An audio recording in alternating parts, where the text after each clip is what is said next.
네, 언젠가는 웃길 남자 최고입니다. 오늘은 코미디 인물탐구 제1편 컬투편을 준비했습니다.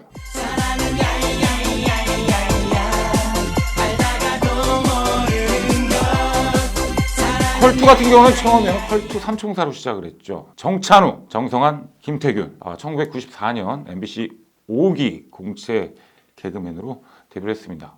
정말 의외로 그 세 사람은 원래부터 알고 있는 관계가 아니라 방송국에 와서 개그맨이 되고 난 이후에 알게 되는 사이라고 해요. 그래서 이제 PD가 그 당시에 김태균 씨와 정찬우 씨에게 코너를 짜오라고 합니다. 아이디어 회의를 두 사람이 하러 가는 도중에 저쪽에서 정성환 씨가 이제 야, 너네 어디 가냐? 회의하러 가는데 같이 하자. 그렇게 해서 이제 세 사람이 컬투 삼총사가 되었다. 이런 얘기가 있습니다.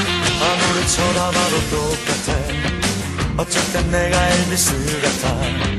터프한 목소리 섹시한 발걸음. 그래서 그때 만든 코너가 바로 여러분들이 너무나 잘 알고 계시는 컬트 개그라는 거예요. 컬트 개그. 그러니까 컬트 삼총사라는 그런 팀 이름도 자기네들이 했던 개그에서 이제 이름을 따온 건데 본인들이 이제 아이디어를 짜서 이제 개그를 딱 해봤는데 좋게 말하면 또 시대를 좀 앞서가는 것 같기도 하고 이거 상당히 야 우리 개그는 되게 이제 컬트스러운데 컬트 오 좋다 컬트 이렇게 해서 컬트 삼총사가 되었다. 그러니까 본인들이 했던 개그와 팀 이름이 똑같다라는 거죠. 컬트 개그 예를 들어서 여러분들이 너무나 잘 알고 계시는 예전에 우차사에서 했었던 컬투가 했던 먹어 배고프니까 그 코너가 바로 전형적인 컬트 개그라고 할 수가 있는 거죠. 개연성이랑은 좀 상관이 없는 개그. 이론적으로 이게 뭐 이게 말이 된다 안 된다 이거를 넘어선 개그라고 할 수가 있는 거죠. 먹어 배고프니까 어떤 상황에서도 계속 먹어 배고프니까 쳐줌으로써 막 사람에게 웃음을 주는 그런 게 바로 컬트 개그입니다. 그리고 컬트 삼총사 시절에 가장 또 다른 개그맨들에 비해서 차별화됐던 점은 앨범을 냈다라는 겁니다. 가수 활동과 개그 활동을 병행을 했다라는 거죠. 또 가수 활동을 병행함으로써 공연에도 상당한 많이 도움이 됐죠. 개그만 하는 것이 아니라 중간중간에 본인들이 노래도 하고 공연도 하고 공연의 전체적인 퀄리티가 상당히 높아졌다. 그리고 개그 콘서트라는 개념을 컬트 트리플이 처음에 확립시켰다. 이런 얘기가 있습니다. 그런데 팩트는 따로 있습니다. 개그 콘서트라는 단어는 컬트 삼총사가 공연에서 제일 먼저 썼고 지금 TV에서 하고 있는 개그 콘서트의 포맷, 형식 이것은 컬트 삼총사의 포맷이 아니고 백재현 선배 쪽, 백재현 씨 쪽의 개그 콘서트 그 포맷을 가져온 거거든요. 그러니까 개그 콘서트라는 명칭은 컬트 삼총사가 만든 게 맞는데 포맷은 백재현 씨의 개그 콘서트가 맞다. KBS 개그 콘서트의 포맷은 이렇게 알고 계시면 될 것 같습니다.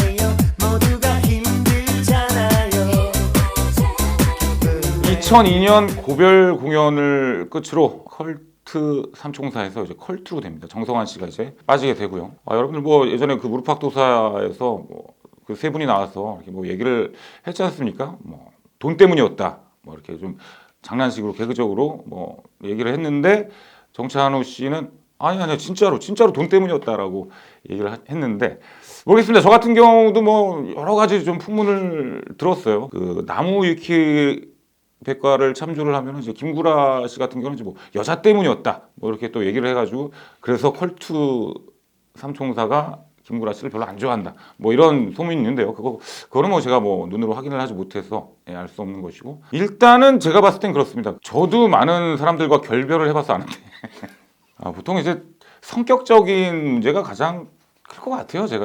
제 생각에는 어떤 성격적인 문제가 있기 때문에 뭐 돈 문제로도 발전할 수 있는 거고.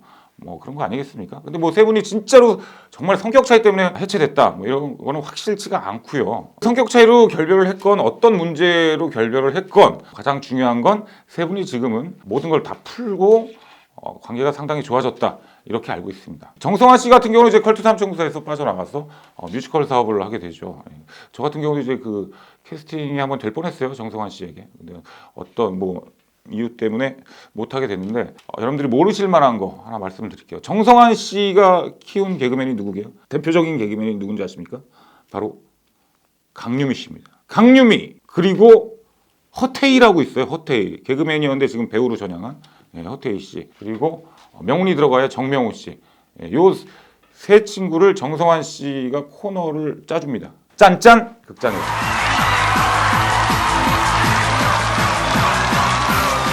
그때 장유미 씨가 데뷔를 하게 된 거죠. 장유미 씨 같은 경우는 제 생각은 그렇습니다. 정성환 씨가 좀 개그적인 멘토가 아니었을까.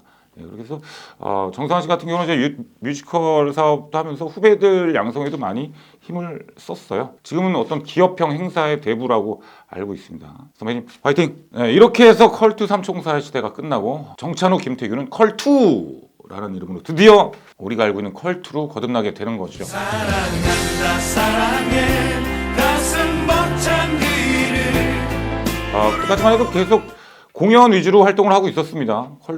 컬투로. 근데 그 당시에 정말 우차사라는 프로그램이 생기죠. 우차사 쪽에서 먼저 제의가 들어오게 됩니다. 제가 알기로는 전 코너 중에 몇 퍼센트를 컬투 당신들에게 주겠다. 예를 들면 30%면 30%, 40%, 40%면 40% 이렇게 40%를 맡아달라. 네, 이런 식으로 제의가 왔다고 해요. 고민을 상당히 많이 했다고 합니다. 갈 것인가 말 것인가. 그 예전에 공연으로는 정말 잘 나가고 있었는데 MBC 쪽에서는 막 포졸 1, 2 이런 걸 시키니까 자존심이 많이 상해가지고 그래서 MBC를 나올 수밖에 없던 거였거든요. 그래서 이번에도 우차사에 가면 또 그런 일이 생기지 않을까라는 생각에서 아마 고민을 한 것 같은데 결국에는 이제 우차사로 가게 됩니다. 되게 열심히 했다고 해요. 정말 열심히 했다고 합니다. 그 당시에도 30대 중반 정도 됐었는데 정말 후배들 앞에서 정말 타임 오버 포인트 때는 너무나 열심히 많이 보여주고 많이 코너를 많이 했죠. 예, 그렇게 해서 그때부터 컬투와 우차사의 중흥기가 시작이 됩니다.